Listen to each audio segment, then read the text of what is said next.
हाय, good afternoon. CNBC आवाज Motilal Oswal studios में आप सबका स्वागत है। बारी है आज के नो योर कंपनी।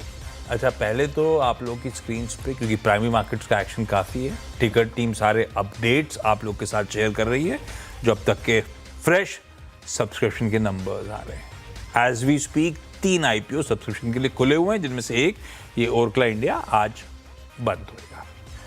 खैर, इन सब पे आगे करते रहूंगा बातचीत। पहले एक काम करते हैं, आज का गेस्ट इंट्रोड्यूस कर देते हैं। आज हमारे साथ डायरेक्टर साहब कौन है आज? इक्विनॉक्स के पंकज रांदड़ साहब हैं। ये दीजिए, पंकज सर सुबह घर पे थे, अभी ऑफिस में पहुंचते हुए। कितने बजे पहुंचे आप ऑफिस? सर मैं यूजुअली 6:45 बजे पहुंच जाता हूं डेली, बट आज मेरे दोनों फोन बाहर रह गए थे तो मैं उठ नहीं पाया सर जल्दी। भाई साहब, सबसे बड़ा सरदर्द यही है। मतलब डबली ट्रिपली कितनी बार मैं साइको जैसे पता नहीं कितनी बार मोबाइल पे चेक करता हूँ, मैंने सही अलार्म लगाया नहीं लगाया, म्यूट पे तो नहीं है, चार्ज ढंग से हो रहा है नहीं हो रहा है। उसी पैनिक में एक्चुअली एक बार मिस हुआ नहीं कि गया हाथ से सब कुछ, पर फिर भी आप उठ गए और टाइम पे पहुंच गए, बड़ी बात है। पंकज सर, आता हूँ, मार्केट पे चर्चा करेंगे। उससे पहले एक काम करा जाए, दोपहर की सारी इंपॉर्टेंट हेडलाइंस।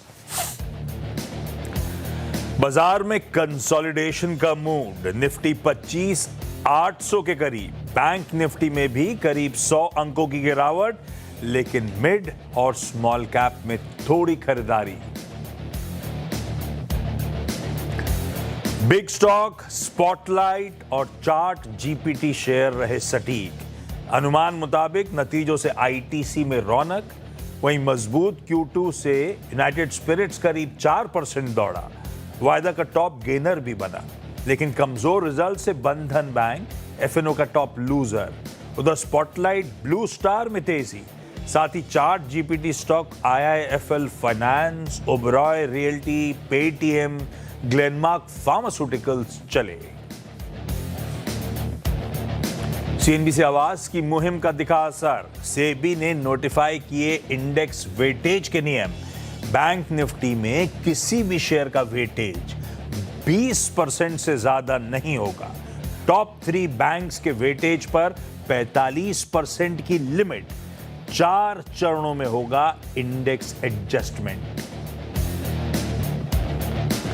आज PSU बैंक और ऑटो शेयरों में सबसे ज्यादा तेजी, दोनों इंडेक्स 1% मजबूत।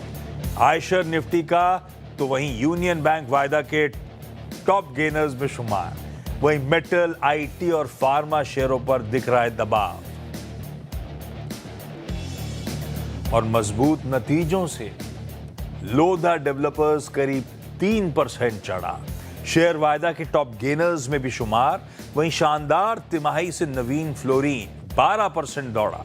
साथ ही रिजल्ट्स के बाद स्विगी और वेल्सपन कॉप में खरीदारी, लेकिन Q2 के बाद NTPC और मोतीलाल ओसवाल में मुनाफा वसूली।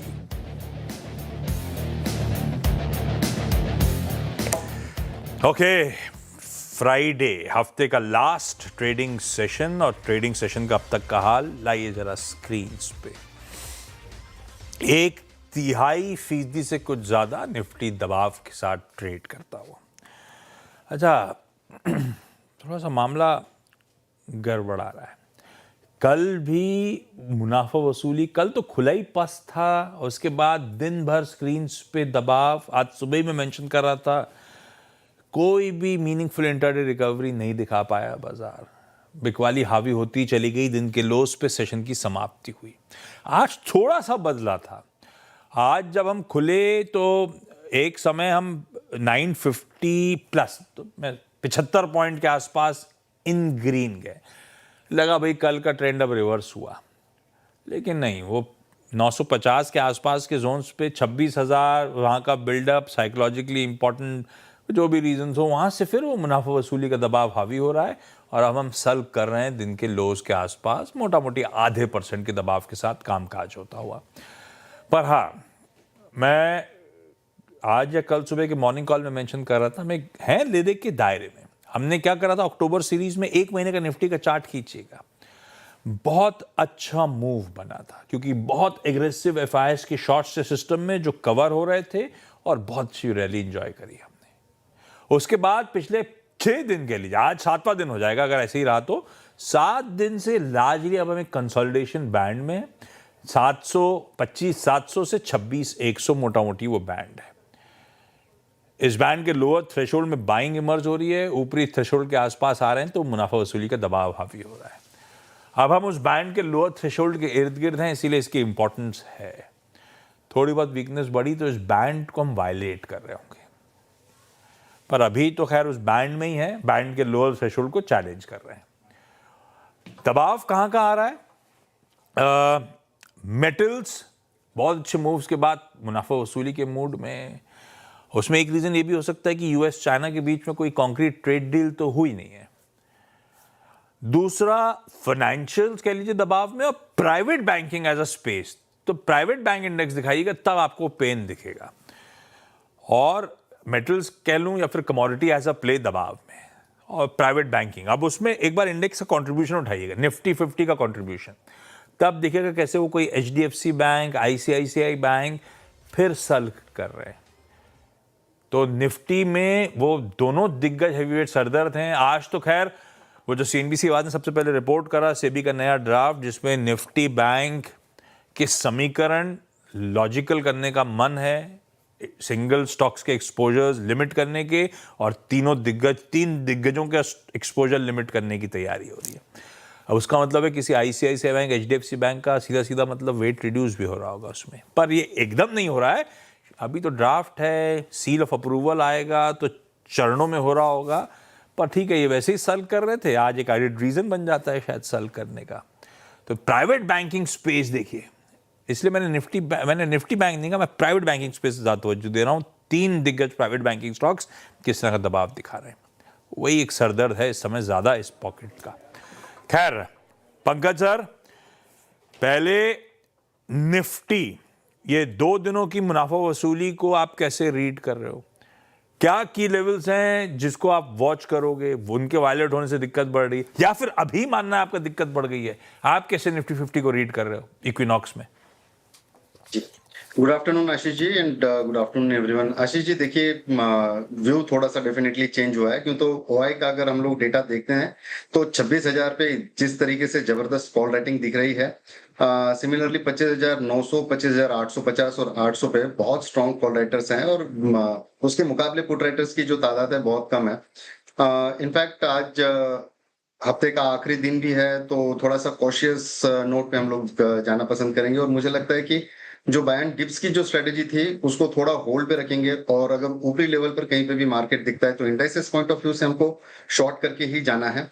मुझे लगता है कि यहाँ से आगे मंदी और गहरा सकती है। अगर ये 900 की रेंज अगर बहुत सिग्निफिकेंटली टूट जाती है फ्यूचर्स की, तो डेफिनेटली एक अच्छा कट हम लोग मार्केट में विटनेस कर सकते हैं। बट स्टॉक स्पेसिफिक जो आइडियाज रहेंगे वो अभी भी कहीं ना कहीं पॉजिटिव लगता है। थोड़ा सा वॉच करना चाहिए, क्रिटिकल जोन्स पे आ गए, हो सकता है दबाव गहरा रहा हो। ब्रेथ भी डिटोरिएटिंग, हालांकि mid cap as a index तो नहीं था, वो तो फ्लैट ट्रेड कर रहा है, तो कहने के लिए मिड कैप आउट परफॉर्म कर रहा है, पर ऐसा है नहीं। मिड कैप इंडेक्स ना देख के अगर एडवांस डिक्लाइन देखूं तो वो मेरे ख्याल से ज़्यादा बेहतर बैरोमीटर है बाजार के मूड का, और वो कह रहा है 3:4 का रेशियो डिक्लाइंस के फेवर में। ऐसा कोई पैनिक नहीं, पर थोड़ा सा डिटोरिएटिंग ब्रेथ है। अच्छा, मैं अपने स्टॉक से जाऊँ, पंकज सर ने एक हिंट और क्यों दे दिया कि निफ्टी तो थोड़ा सा वीकनेस आ सकती है, लेकिन इंडिविजुअल स्टॉक्स ज़्यादा बेहतर पोजीशन है, उनमें ट्रेड लिया जा सकता है। आपकी भाई साहब पिक्स कौन कौन सी हैं जहां पे आपको रिलेटिव कन्विक्शन है, बाजार कहीं भी जा रहा हो, वो स्टॉक्स अपनी डिफाइंड ट्रेजेक्टरी में जा रहे होंगे, कमाई हो सकती है? देखिए, दोनों एक ही सेगमेंट के हैं, बीएससी और एमसीएक्स, दोनों में खरीदारी की सलाह रहेगी। बीएससी का चार्ट स्ट्रक्चर काफी अच्छा लग रहा है, लोअर लेवल से जो रेजिलियंस दिखाया है, काफी स्ट्रांग रिकवरी यहाँ पर बनती हुई नजर आई है, और ब्रेकआउट की तरफ जा रहा है। अगर फ्यूचर्स की बात करूं तो 2500 के ऊपर लेने लायक स्टॉक है। मुझे लगता है कि 2420 रुपए के स्टॉप लॉस के साथ में इसको लेना चाहिए। अगले हफ्ते तक मुझे लगता है कि 2700 रुपए तक के रेट्स इसके अंदर दिखने चाहिए। और दूसरा जो ट्रेड रहेगा सर, वो एमसीएक्स की फ्यूचर्स के ऊपर ट्रेड है। 9,320 की रेंज में इसमें खरीदारी की सलाह रहेगी। स्टॉप लॉस जो है 9,200 का इसमें मेंटेन करना है। ऊपरी लेवल पर मुझे लगता है कि 9,800 रुपए तक ये टारगेट आ सकता है। दो कैपिटल मार्केट स्टोरीज जो ज़्यादा पसंद आ रही हैं इस समय, स्टॉक्स पे तवज्जो देना ज़्यादा बेहतर। तो कोई बीएसई बढ़िया मूव्स लो से रिकवर करा है, कोई एमसीएक्स, ये दो स्टॉक्स हैं जो आप रेडार पे रखिए। अच्छा, कैपिटल मार्केट स्टोरी से याद आया, कल सैटरडे को सीडीएसएल के नंबर्स आ रहे होंगे जिस पे हम लोग मंडे को रिएक्ट कर रहे होंगे। पंकज सर, सीडीएसएल कैसा प्लेस नजर आ रहा है इस समय सल्क करता हुआ? कल सैटरडे को नंबर्स आ रहे होंगे, प्लेसमेंट कैसा है स्टॉक का? जी, ओवरऑल देखा जाए तो पिछले 1.5 से 2 हफ्तों के बीच में एक कंसोलिडेशन फेज में है, लेकिन डाउन टिक में ये काम ट्रेड कर रहा है ये काउंटर। मुझे लगता है कि अगर ये 1570 की रेंज अगर तोड़ता है तो फिर गिरावट परसिस्ट हो सकती है। अब ये पूरा गेम जो है वो नंबर्स का गेम रहेगा यहाँ पे, किस तरीके से नंबर आएंगे। और कल मार्केट भी वैसे बंद है, तो जैसे मंडे को खुलेगा तो उसके बाद में ही हम लोग डिसीजन ले पाएंगे। लेकिन फिलहाल जिस तरीके से प्लेस है, मुझे लगता है कि 1570 के नीचे इसको शॉर्ट करना चाहिए। चलिए, लेकिन नंबर्स आने दीजिए, कल आएंगे, मंडे को हम लोग डिकोड कर ही रहेंगे उन नंबर्स को। भाई साहब, अक्टूबर भी खत्म, आज लास्ट दिन, कल से नवंबर की शुरुआत हो रही है और कल से शादियों के सीजन की शुरुआत हो रही है। अभी शादी की शहनाई बाजार में कैसे कराएगी कमाई, या कह लीजिए शादी का क्या है मार्केट कनेक्शन, ये बताने के लिए आशीष जुड़ते हुए इस समय है। भाई साहब, क्या कनेक्शन लेकर आए आप? बाजार के लिए बहुत इंपॉर्टेंट है। और कल से शहनाई बजना शुरू हो जाएगी और देश भर में इतनी शहनाइयां बजने वाली हैं, मजा आ जाएगा। कोई गणित है क्या अपना, कितनी शादियां हो रही हैं इस बार? अरे भर भर के शादी हो रही है। हाँ। मैं आपको पूरी जानकारी देता हूँ। सबसे पहले अगर आप देखें तो कल से ही क्यों हो रही है, तो कार्तिक शुक्ल पक्ष की एकादशी से जो शुभ मुहूर्त हैं इनकी शुरुआत हो जाती है। अभी मुहूर्त चलेंगे आपके करीब करीब 14 दिसंबर तक, और इसके बीच में जैसा कि आपने पूछा 46 लाख शादियां यहां पर आपको देखने को मिलेंगी, और ये 46 लाख पूरे देश भर में, लेकिन अकेले दिल्ली का आंकड़ा सामने निकल कर आया है। 4,80,000 से ज्यादा शादियां अकेले आपको दिल्ली में देखने को मिलेंगी। और अगर आप केवल दिल्ली की स्पेंडिंग की बात करें तो 1.8 लाख करोड़ ये आंकड़ा यहाँ पर आपको देखने को मिलेगा। लेकिन अब आप क्यूरियस हो रहे होंगे कि पूरे देश भर में इतनी शादियां हो रही हैं, 46 लाख, तो कितना खर्च होगा? 6.5 लाख करोड़ का आपको खर्च यहाँ पर देखने को मिल सकता है। तो ओवरऑल अगर आप देखें तो ज़बरदस्त यहाँ पर मोमेंटम है। और एक खास बात अगर आप देखें तो ये है कि पिछले 3 साल में ये आंकड़ा लगातार बढ़ता जा रहा है। हालांकि नंबर ऑफ शादियों के मुकाबले अगर आप देखें तो पिछले साल ज़्यादा शादियां हुई थी, 48 लाख के आसपास, लेकिन स्पेंडिंग के लिहाज से ये साल पिछले 3 साल में सबसे ज़्यादा है, जहां पर 6.5 लाख करोड़ का खर्च यहाँ पर देखने को मिलेगा। अब मार्केट पॉइंट ऑफ व्यू से अगर आप देखें तो शादियों में, और खासतौर पर अगर आप देखें तो जो इंडियन वेडिंग्स हैं ये मानी इसके लिए जाती हैं कि बहुत खर्चा होता है, और जितना टोटल खर्चा होता है इसका आप ये समझिए कि 15% जो है टोटल शादी के खर्चे का खर्च होता है ज्वेलरी पर। सोने की कीमतें ऊंचाई पर चल रही हैं। अपैरल पर 10% होता है। अगर आप देखें तो जो डेस्टिनेशन वेडिंग है इसका चलन काफ़ी ज़्यादा है। तो ट्रैवल और हॉस्पिटैलिटी इन स्पेस पर भी आपको नज़र रखनी चाहिए। इवेंट मैनेजमेंट पर 5 से 10% होता है, केटरिंग पे 5 से 10% होता है, मिठाइयाँ काफ़ी ज़्यादा बिकती हैं, और गिफ्टिंग प्रोडक्ट्स के मतलब देखें तो इलेक्ट्रिकल्स, इनकी डिमांड आती है। कंपनियाँ अलग से बताती भी हैं कि शादियों का कितना बेनिफिट देखने को मिलेगा। तो साथ में अगर आप देखें तो कुछ स्टॉक्स हैं जो आपकी एक बार स्क्रीन पर ले आता हूँ। अगले 14 दिसंबर तक इन स्टॉक्स को आप लिस्ट में रख सकते हैं। सबसे पहले अगर आप देखें तो सभी ज्वेलरी स्टॉक्स यहाँ पर आप फोकस रखिएगा। टाइटन के साथ साथ जितनी भी कंपनीज हैं ज्वेलरी की, सब पर नजर रहेगी। इसके अलावा अगर आप देखें तो होटल्स हैं, हॉस्पिटैलिटी में इंडियन होटल्स है। साथ में अगर आप देखें तो बाकी के जितने भी स्टॉक्स हैं यहाँ पर फोकस रहेगा। और क्योंकि पूरे खर्चे में से 10% के आसपास अपैरल और कपड़ों पर होता है, तो ABFRL, अरविंद जैसे जो स्टॉक्स हैं इनको भी आप रडार पर रखें। भाई साहब, गजब खर्चा होता है और कोई समझता नहीं है। 15 साल हो गए मुझे भी, नहीं खर्चा करा होता, कोर्ट मैरिज कर ली होती साथ में, और लड़की वालों का खर्च हमने निफ्टी 50 खरीद लिया होता। तो आज अपने मन से ऑफिस आ रहा होता, मन नहीं कर रहा होता तो नहीं आता। इसे कहते हैं फाइनेंशियल इंडिपेंडेंस। जो खैर सबको चखना है, सबको खर्च करना है, कोई नहीं सुधरेगा। ये खर्चे होंगे, इसका बहुत फायदा होना है इंडस्ट्री को। अगले शो में फिर जुड़िएगा भाई साहब, तब अपन इसमें स्टॉक स्पेसिफिक सारी चीजें बातचीत कर लेंगे। अच्छा, समय खत्म हो गया है। पंकज सर, आपका धन्यवाद जुड़ने के लिए भाई साहब। बढ़िया से वो एक तो निफ्टी पे स्ट्रैटेजी और बढ़िया स्टॉक स्पेसिफिक आइडिया शेयर करने के लिए। ब्रेक ले लिया जाए, ब्रेक के उस पर जब लौट के आएंगे तो एक मार्केट चेक ले लेंगे। चलिए भाई, ब्रेक के बाद स्वागत है आपका। अब बात मनी कंट्रोल सुपर प्रो का, super pro chart of the day. ये जो चार्ट अब स्क्रीन पे आपको नजर आएगा, ये है यूको बैंक का। इस चार्ट पर सिमेट्रिकल ट्रायंगल ब्रेकआउट पैटर्न का ब्रेकआउट होता हुआ आपको दिखेगा। वो देखिए, क्लियर कट लास्ट की वो ब्लू कैंडल।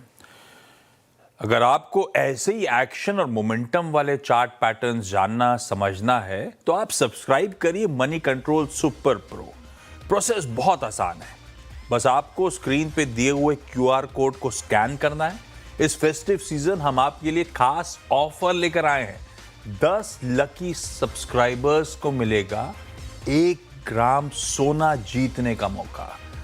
तो इंतजार किस बात का? स्कैन करें, सब्सक्राइब करिए और सुपर प्रो के साथ अपने पोर्टफोलियो को दें नई पावर। ये काम मैं और वीरू भी कर रहे हैं, स्कैन कर रहे हैं। 1 ग्राम सोना अब तक हमारे पास आया नहीं है, आप भी ट्राई करिए। ब्रेक के उस पार वीरू के साथ लेकर आएंगे आपके लिए कमाई का अड्डा। नमस्कार।